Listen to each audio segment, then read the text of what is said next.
बहुत रात हो चुकी थी। आखिरी ट्रेन भी बस कुछ ही देर में छूट जाएगी। इस डर से नियम ब्रिज से दौड़ता हुआ प्लेटफॉर्म की तरफ आगे बढ़ रहा था। आखिरी डब्बे में कैसे भी उसे चढ़ना ही पड़ेगा, ये सोचकर भीड़ में जैसे तैसे उसने अपना पैर घुसाने की कोशिश की, पर उसका भारी बैग मानो उसे पीछे खींच रहा था। तभी ट्रेन भी चलने लग जाती है। ये देख वो और मशक्कत करने लग जाता है। जैसे तैसे उसने एक हैंडल पकड़ लिया था, पर उसका एक पैर डब्बे के अंदर था और दूसरा बाहर लटक रहा था। प्लेटफॉर्म में कुछ लोग चिल्ला के उसे उतरने के लिए सलाह दे रहे थे और ट्रेन के बाकी पैसेंजर्स भी उसे मना कर रहे थे कि वो ऐसे अपनी जिंदगी को दांव पे न लगाए। क्या किस्मत है, ट्रेन को भी यूं रुक जाना था। कितनी मुश्किल से पकड़ी थी मैंने ये ट्रेन, अब पता नहीं कब तक वापस से चलेगी। खुद से बड़बड़ाता हुआ नियम यूं ही अपनी भड़ास निकाल रहा था कि तभी उसके ठीक पास में खड़े हुए एक बुजुर्ग इंसान ने कहा, क्यों बेटा, तुम्हें इतनी जल्दबाजी क्यों है घर जाने की? सब्र करना सीखो। एक्सक्यूज मी, क्या मैंने आपसे मुफ्त का ज्ञान मांगा है? और आपको क्या पता कि मुझे किस बात से जल्दबाजी है? तो बताओ ना बेटा, अभी तो वक्त ही वक्त है। मेरा मतलब ट्रेन तो रुकी हुई है और तुम भी मेरी तरह ट्रेन से उतरकर यहाँ बाहर इंतजार ही कर रहे हो, तो अपनी कहानी बताने में क्या ही हर्ज है। थोड़े पल के लिए चुप रहकर नियम गहरी सांस लेकर कहता है, माफ कीजिएगा, मैंने गुस्से में आपको कुछ ज्यादा ही सुना दिया। दरअसल मैं अपनी जिम्मेदारियों से परेशान हो चुका हूं। आप ही कहिए, घर जाने का मन किसे नहीं होता, पर घर हम क्यों जाते हैं? सुकून के लिए ना। पर मेरे घर जाने का एक ही मकसद होता है कि मैं उनके तानों से मुक्त हो पाऊं।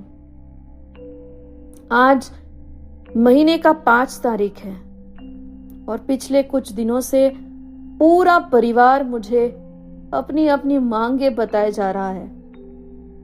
बूढ़े माँ बाप को दवाई डॉक्टर के खर्चे की पड़ी है, बीवी को धनतेरस पे नया गहना चाहिए और मेरी एक 7 साल की बेटी है जिसे नया फ्रॉक गुड़िया दोनों चाहिए।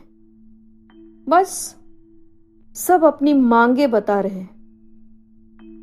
आज घर पहुंच के उनकी मांगे पूरी करके अपनी जिम्मेदारियों से पीछा छुड़वा लेता, फिर कल से अगले महीने की सैलरी होने तक सबके मुंह पर ताला लग जाता। कभी कभी सोचता हूं कि काश कि मैं अकेला होता। नियम के रुकते ही उस आदमी ने कहा, और इनको जिम्मेदारी का नाम ना देकर कर्तव्य भी तो कह सकते हो। अच्छा, एक बात बताओ, अगर तुम्हारा परिवार ही नहीं रहता और तुम इन सारे बोझ से मुक्त हो जाते, तो क्या तुम तब ज्यादा सुकून महसूस करते? या अब जब घर जाकर उनकी शक्ल पे उनके उम्मीद पूरे होने पर मुस्कुराहट देखोगे तो तुम्हें उससे ज्यादा सुकून महसूस होगी? इस गहरे सवाल का नियम के पास कोई जवाब नहीं था। उसने बात को घुमाने के लिए अचानक से आगे की तरफ इशारा करते हुए कहा, ये वहां हुआ क्या है? इतनी भीड़ और तब से ट्रेन चलने का नाम भी नहीं ले रही। आपको पता है कुछ इस बारे में? उस आदमी ने उदासी भरी एक मुस्कुराहट के साथ कहा, हाँ, पता है, पर शायद तुम्हें खुद वहां जाकर अपनी आंखों से देखनी चाहिए, क्योंकि उसके बाद हम आगे और खुले विचारों से बातें कर पाएंगे। तुम्हारे और मेरे सवाल का जवाब देना तब और आसान हो जाएगा। नियम ने हामी भरते हुए कहा, जी, पता भी चल जाएगा कि कब तक ट्रेन चालू होगी। फिर वक्त के हिसाब से आगे की बातचीत चालू रखेंगे। सही बोल रहे हैं आप, मैं जरा देख के आता हूं। नियम के करीब पहुंचने पर कुछ लोगों की आपस में होती हुई बातें उसे सुनाई देती है। उन बातों से उसे ये समझ आया कि ट्रेन के तेज रफ्तार से कंपार्टमेंट के दरवाजे पे खड़े हुए एक 30 से 35 साल के कोई आदमी की मौत हो चुकी है। कितना मना किया, बुलाया भी कुछ लोगों ने कि ट्रेन से उतर जाए, पर पता नहीं जिद पे अड़ा हुआ था। प्लेटफॉर्म से कुछ दूर जाते ही पैर फिसल गया और हाथ भी छूट गया। बेचारा, इतना दर्दनाक मौत मिला। इलेक्ट्रिक पोल से सर टकराया और फिर एक पैर भी कट गया। उसी पल मारा गया।